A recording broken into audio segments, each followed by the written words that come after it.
So we're going to chill here for a little bit at the, well, I guess they don't call it Marlon Terrace now. It's the Galactic Grill. So Ian and I, we were chilling off camera in the queue for Star Tours, and he brought up something that I never really thought about. There's a lot of reasons why I don't like Star Tours. Thank you, Ian, for finding another reason for me not to like Star Tours. I really appreciate it. The rest of Fresh Baked appreciates that too. My point was more that it's just the way it's presented, if anything. Right, so let me first, I should put it out there, guys, we are now going to enter a nerdy sort of, this is what us dorks do when, we have too much time on our hands and we overanalyze. There's no one to distract us and tell us to shut up. That's right. It's like a dude's day. What's that, Ethan? That's me. I'm the one that tells you to be quiet. Yeah. True. I don't get this stuff. Because he does. Yeah, this is going to go over Ethan's head too. I think a little bit, right? Straight over his head. Yeah. But there are no alternate voices today, so we're going to get fully nerd on you. Sorry, not sorry. Star Tours today. Where did we go today, Ian? We started in the space station. We saw the Falcon with Han Solo, which means... Right, yes, right. That's true. Han Solo was there. Which means oh my God, I didn't even notice that either. Which means at least sometime before you even take off. Revenge of the Sith. Then we went to Jakku, which so suddenly episode 7. But no, by the way, it was Han Solo, 27-year-old Han Solo. Yeah. And then after Jakku... In his vest and everything. And then after Jakku, we were at the battle over Coruscant at the beginning of Revenge of the Sith. And then we landed, and the Falcon was in the hangar. Okay, so let's start at the beginning.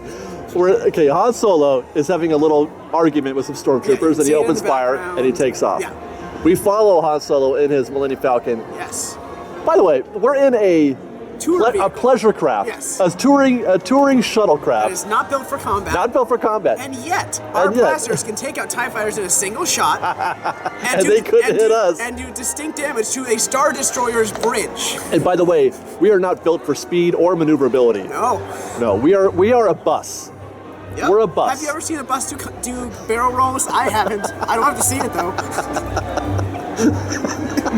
Okay, so now that we've taken out a couple TIE fighters, with C-3PO as the pilot. 3PO, mind you, not a dedicated pilot droid. 3PO, who has no idea what he's doing.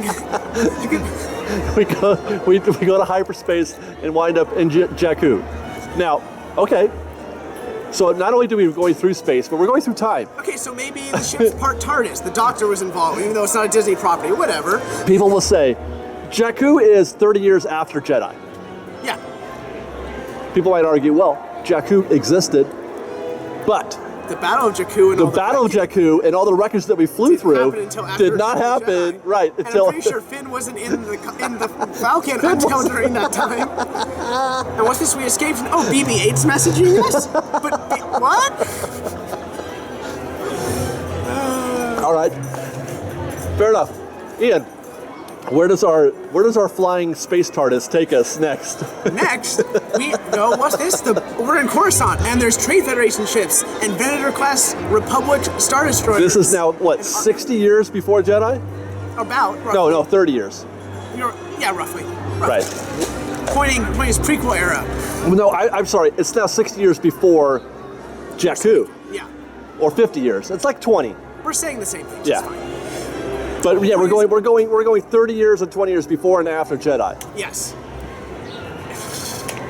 Never mind, on a small note, when you do start crashing down, you notice a big ship that's following you down, then you fly away and you don't hear any explosion. That ship just took out like 5 blocks of giant skyscrapers, by the way. Just want to point that out. Yeah. And by the way, it should be noted that even though they're evil, villainous stormtroopers flying those TIE fighters, that pleasure craft, that Star Tours shuttle bus, killed many people. Yep. It's like Batman. No, Batman doesn't kill. What about all the collateral damage that he's causing? As he's towing that car behind him. Let's not get into that, Brett. That's a whole other video. Okay, that's a whole other video. What about when he drove the Batmobile right through the back of that truck? Stay on topic. Stay on target. Stay on target.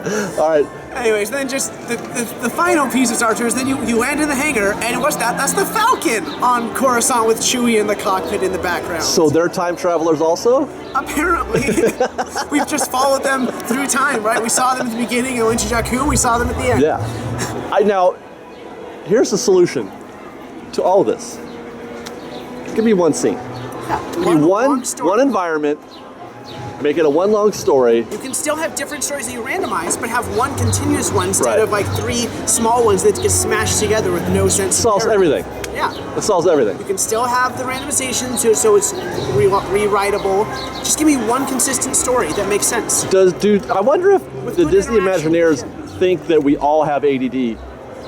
I think the Imagineers are the ones who wrote the story. Because why do we need to change to 3 scenes? And don't you think it adds to this? I say the same thing about Soarin'. If you make it one thing, it adds to the collectability of the adventure. Yeah. It makes it so like I haven't seen that one yet. Let's go back to Star Tours. I want to ride it again, so I can see. Maybe we'll get lucky, and I'll see the one that I haven't. There's a rare. There's a what do they call those? The holographic Charizard card that everyone wants. Right. You're the cool kid. There's the rare one, and you can tell everybody, yes, I saw that finally. And that rare one is, the one with Darth Vader in it. Yeah. Right? Where he chokes, where he force pulls your whole shuttle. Yeah. And I'd like to know, that's one of the fun little scenes, because instead of you just avoiding things on screen, what you're seeing is actually interacting with your ship. Yeah. Like, as much as I like to knock the prequels, the Naboo scene in Star Tours is one of the better ones, because the things you're seeing are actually doing things to your ship. I like the creature grabs you. Yeah, the suction guy. The Starfire smashes through the window. That's real. That feels real. Yeah, exactly. Because it's not just you moving around something you have to imagine. It's what you're seeing is actually doing something to you. You get a physical, tangible experience to what you're seeing. Yeah. And you know what's not real is when the shuttle skis down the backside of the Hoth Mountain.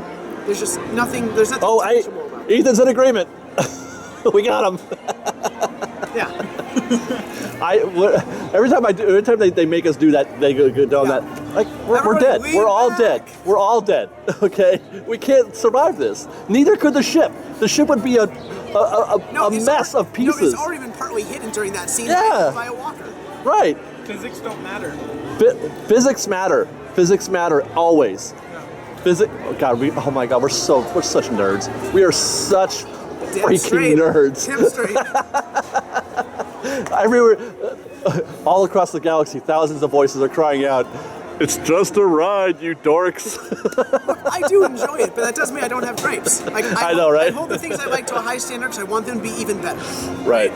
I think it would be great if they could abide by some basic principles of time and space and just narrative physics. Consistency. Just a little bit. Just a little bit.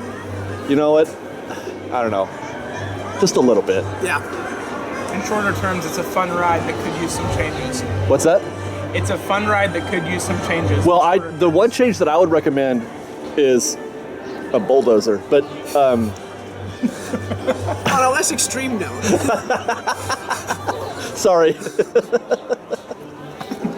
I'm not a fan. I can't help it. I'm hoping that my prediction comes true, that it doesn't survive the Star Wars Land expansion, and that we'll see. Future will tell.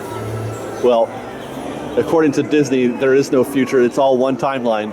That everything exists together. Just bouncing around. Don't worry about it. Don't think about it too hard. Just don't. All right, let's go find something to do, guys. Yes. We've got lots more videos for you to see, so grab a churro and check out our Star Wars Land updates from the Knothole Gang, or maybe our Secrets in History videos. Or you can just watch all of our weekly trip reports and have your mind blown by how much fun we're having. We truly are the best of Disney Bake Fresh Daily. And don't forget, you can support Fresh Bake by joining our Patreon campaign or by buying a Fresh Bake t-shirt. Thanks again for watching, everybody. Fresh Baked!